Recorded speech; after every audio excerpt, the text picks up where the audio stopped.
itu hakim berkeyakinan si jaksa ini katakan misalnya ya terlalu berlebihan dan lain sebagainya gitu. Itu semua kewenangan hakim, bukan kewenangan kami sebagai penasihat hukum dalam persidangan. Begitu. Menuju tuntutan tekniknya gimana? Apa? Yang baik-baik aja terus dapat menuju tuntutan nih besok penginginannya.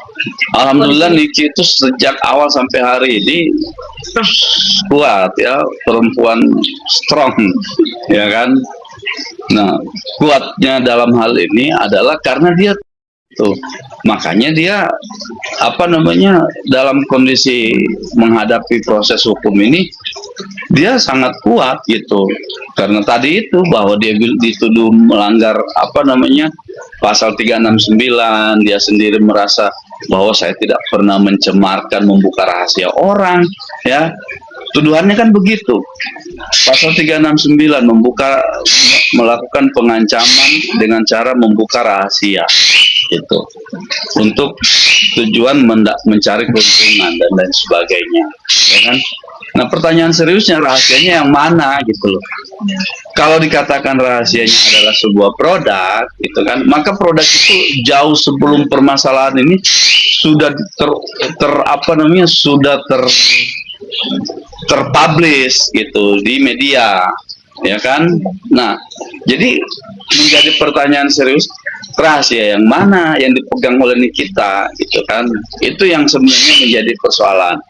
Lalu kemudian sama, karena 369 itu adalah lex spesialis di pasal 27B Undang-Undang ITE, nah itu disampaikan secara elektronik, sama membuka rahasia juga, esensinya adalah membuka rahasia, ya. Karena saya tadi katakan rahasia yang mana yang dibongkar atau rahasia mana yang dibuka, sehingga membuat pelapor ini menjadi takut, gitu kan. Nah, maka kalau dibilang itu menjadi rahasia, sudah dibuka sejauh sebelumnya, tidak ada lagi rahasia di situ, gitu. Sudah hilang, kecuali itu belum dibuka, kita bilang ini ada video dan lain sebagainya, ini saya punya ini dan lain sebagainya, gitu kan. Nah, kalau video ini saya lempar ke publik, maka video ini barulah dikatakan alat untuk melakukan ancaman itu, untuk mendapat keuntungan itu adalah video itu, gitu loh. Alatnya yang harus dicari, alat mengancamnya. Apa sih alat mengancam yang ada di dalam pasal itu? Nah, kalau ITE, alat mengancamnya adalah sebuah video. Saya punya video nih, misalnya ya, mohon maaf, katakan begini, saya pernah memvideo seseorang, ya, misalnya pelaku kriminal, gitu kan. Nah, pelaku kriminal itu ternyata saya tahu orangnya, misalnya orangnya di sana. Lalu dengan video itu yang saya rekam, itu saya pakai sebagai alat untuk mengancam, ya kan. Nah, alat itulah atau video itulah yang saya pakai untuk mendapatkan keuntungan, gitu. Nah, ternyata kalau kita hubungkan dengan permasalahan ini, pertanyaan seriusnya, apa alat yang digunakan kita untuk mengancam pelapor ini? Sementara kita tahu faktanya bahwa Nikita merepost hasil review dari dokter. Itu kan faktanya. Kan tidak ada lagi, bentuk rahasianya tidak ada lagi gitu. Kalau itu dipegang sama Nikita dari awal, lalu Nikita yang mereview, ya, atau Nikita yang memposting melalui alat komunikasinya, sosial media, maka itu tidak bisa disimpulkan sebagai sebuah pelanggaran atau sebuah pelanggaran terhadap Undang-Undang ITE, gitu. Nah, yang lain-lain kan juga begitu sebenarnya, tidak ada gitu. Jadi maka saya katakan sampai hari ini saya berkeyakinan besar, insya Allah mudah-mudahan ya, Nikita itu akan bebas. Saya punya keyakinan sangat besar, ya. Dengan segala argumentasi hukum yang kami punya, tim penasihat hukum, maka hari ini saya sampaikan, ini di ujung proses hukum ini saya sampaikan, Nikita akan bebas.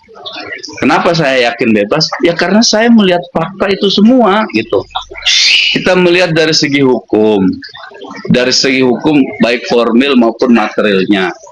Formilnya tidak terpenuhi. Kenapa saya bilang tidak terpenuhi? Dikatakan bahwa ini kita mereview dan lain sebagainya, produknya pelapor, Glavica.